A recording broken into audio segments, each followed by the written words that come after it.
An actor's life is a never-ending quest for the truth. One fact is so real that it can soothe a crowded theater. People waiting for a single word might feel it in their shared breath. They study how to feel all their lives, only to discover that the most potent moments are the ones you can't practice. For over 40 years, the well-known actor Geraldine Page has been searching for the truth. She appeared in front of her colleagues in one of her final public engagements, and for the first time, her emotions overcame her impeccable acting. Despite her extensive practice, her voice began to falter. Everyone in the room fell silent in shock at what she said next because it was so honest. Here, there was no show. The conclusion was in sight. One terrible moment brought together a lifetime of fighting, being disregarded, quiet strength, and ultimately, breathtaking success. She vanished after just a few days. How did one of the greatest actors in America get to have this final, impactful scene of his life? What was happening behind the scenes to cause a voice that had previously filled theaters with its might to suddenly tremble with emotion? You must grasp the events of the preceding years in order to appreciate the significance of that time. We must begin anew. In Kirksville, Missouri, Geraldine Sue Page was born in 1924. Hollywood stars aren't exactly renowned to come from Kirksville, a little town. Her mother was in charge of the home, and her father practiced osteopathic medicine. Their tranquil Midwest home was a stable place to live. At age 5, her family relocated to the bustling metropolis of Chicago. It was a far cry from Kirksville's tranquility. Page's artistic side initially started to emerge at this point. Her first aspirations were to become an artist or musician, but a high school comedy called Excuse My Dust altered everything. The minute I got into my first play, she stated, I knew that this was what I'd been looking for. It was the first time what I had in my head came out the way I intended it. That was it. Acting was her vocation, not just something she was interested in. After graduating from Chicago's renowned Goodman School of Drama, she found it difficult to move on. She pursued her ambition of working in filthy, low-paying summer stock theater while working hard behind the scenes, checking coats, modeling lingerie, and working in factories. She had nearly continual rejection during this difficult period, but it strengthened her and helped her throughout her career. She moved to New York City in 1950 for lack of money. She received instruction from two of the 20th century's most significant acting masters, Lee Strasberg and Uta Hagen. Strasberg instructed her how to obtain the truth from within, while Hagen taught her how to discover it in her feelings. She sensed there was something peculiar about Page's beauty. Her statement, I am fully aware that I am a homely woman, was made once. It was a declaration of direct self-awareness rather than self-pity. She was aware that her ability to fit in with a character such that the audience only saw her spirit was more powerful than her physical attributes. That effort paid off in 1952. She played Alma Weimiller in Tennessee Williams's revival of Summer and Smoke in a little off-Broadway theater. The drama had a poor Broadway run just 4 years prior. However, it became a revelation in Page's hands, unvarnished, honest, and profoundly real. Geraldine Page was dubbed a star overnight, and the play was a major hit that helped create the off-Broadway trend. However, she was always eager to correct them. Then that was one long night, is what she would say if it suddenly became well-known. Her performance caught Hollywood's notice. In the 1953 Western Hondo, John Wayne positioned her across from him. It was her first notable role in a motion picture and earned her an Academy Award nomination. A star appeared to have been born. However, something negative was going on behind the scenes that would prevent her from creating films for years. She was silently prohibited during the McCarthy era of fear simply because she was associated with her teacher Uta Hagen, whose name had been associated with Marxist activities. Pages didn't have any film parts for about a decade, but her pals quickly rose to fame. The phone calls ceased. The sales ended. She suddenly became untouchable in Hollywood after receiving an Oscar nomination. However, her fire was not extinguished by the business's silence. If she wasn't hired for movies, she would take over the stage. Exactly what she promised. She returned to her only real sanctuary, the theater, and continued to leave her mark. This is where she made her acting debut in Tennessee Williams' Sweet Bird of Youth, co-starring with Paul Newman, as Princess Cosmonopolis, the terrifyingly memorable elderly movie siren. This was the first of her 4 Tony Award nominations. Something about her refused to be defined by the company that had so heedlessly discarded her. There was still much for her to do.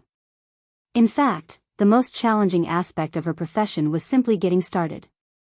Imagine consistently being regarded as one of the top in your field.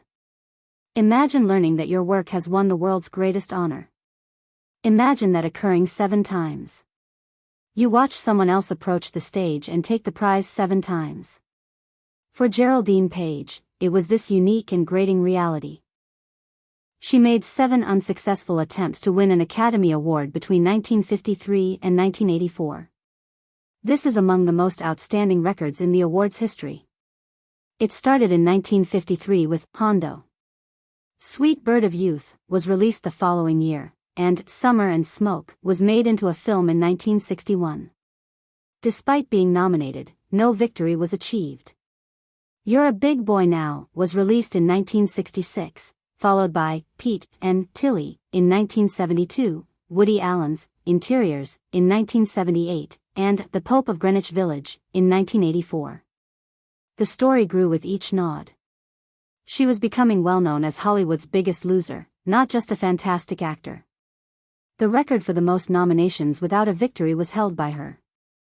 In public, Page handled everything with the grace and humor that have come to define her.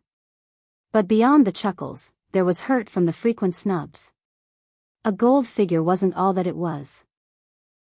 For an artist who had been marginalized and blacklisted, every nomination was a gesture of acceptance, and every defeat served as a somber reminder of her outsider status. Years later, she would open up about her feelings, but she would do so in a light-hearted way. She replied, "Don't tell anyone, but I thought I should have won every time. I'm my biggest fan." This was not an act of pride. Like a master who understood the significance of her job, she was composed and confident. She was well known for her meticulous planning and unwavering commitment to perfection. Brooks Atkinson, the legendary New York Times critic, famously remarked of her, "Miss Page is not a bold woman." However, beneath her tropes and modesty, there is a remarkable vision that comes through in her portrayals. Her tumultuous personal life also demonstrated that impression. Her marriage to the intelligent but troubled actor Rip Torn was well known. Their well-known mailbox at their Manhattan apartment said, "Torn Page," which perfectly captured their intense love for one another. The marriage was tested since Torn had an affair with actress Amy Wright and had a kid with her. Page made their relationship public throughout the entire affair. Out of pride, intense love, or a strong reluctance to be broken, they said bluntly, "Of course Rip and I are still married. We've been married for a long time. We're not splitting up. What's the big deal?" The marriage remained together until her death. The same obstinate refusal to give up marked her professional life. While Hollywood lamented her losses, she was working. When she co-founded the Mirror Repertory Company, she gave the stage her whole attention. She demonstrated her versatility by winning 2 Emmys for her work on television. She worked as a mother, wife, mentor, teacher, and actor. She didn't wait for approval from Hollywood. But as time passed, I continued to wonder, would the greatest actress of her era ever receive the credit she deserved? The story of Geraldine Page serves as a potent reminder that being an artist frequently entails facing invisible hardships. When we comprehend the challenges they encountered, we can truly appreciate their accomplishments. Please consider joining if you believe this narrative is as fascinating as I do in order to have a deeper understanding of the lives of famous people. Let's return to the moment when Geraldine's life took a drastic turn. She received a tale in 1985 that felt like it was destined to be. The role was portrayed by Carrie Watts, an elderly woman who dreams of making a final visit to the home where she was raised, and it was based on a play by Horton Foote titled The Trip to Bountiful. Page was so thrilled about the role that she went to Foote's house to pick up the script, as though she had been born to play it. Playing Carrie Watts wasn't simply her work, it was the highlight of her entire career. Years of effort and a great deal of mental depth have gone into creating this character. It was hailed by all critics as the performance of a lifetime. Geraldine Page was nominated for the Academy Award for Best Actress for the seventh time in early 1986. It was nighttime on March 24, 1986. People claim that because Page was so certain she would lose again, she removed her shoes and placed them beneath her seat. For her championship, F served as the host. She was friends with Murray Abraham, the previous year's Best Actor winner. As a joke, he had warned her in advance that he would call her name regardless of the winner. Abraham took the stage when it was time. "I consider this woman the greatest actress in the English language," he said. He pulled out the envelope. The winner is Geraldine Page. For a brief moment, the camera captured Page's face displaying genuine perplexity and a glimmer of uncertainty. Then her face lit up with sheer excitement as she recognized what was happening. It wasn't just one show that caused the entire auditorium to stand up and cheer. It was for excellent work for a lifetime. She reportedly cried as she made her way to the stage after her daughter assisted her in finding her shoes beneath the seat. She grasped the Oscar and spoke in a tremulous voice. What she had to say was brief, modest, and frank. She informed her pal F. Her favorite theater company, the Mirror Repertory Company, Horton Foote, and Murray Abraham.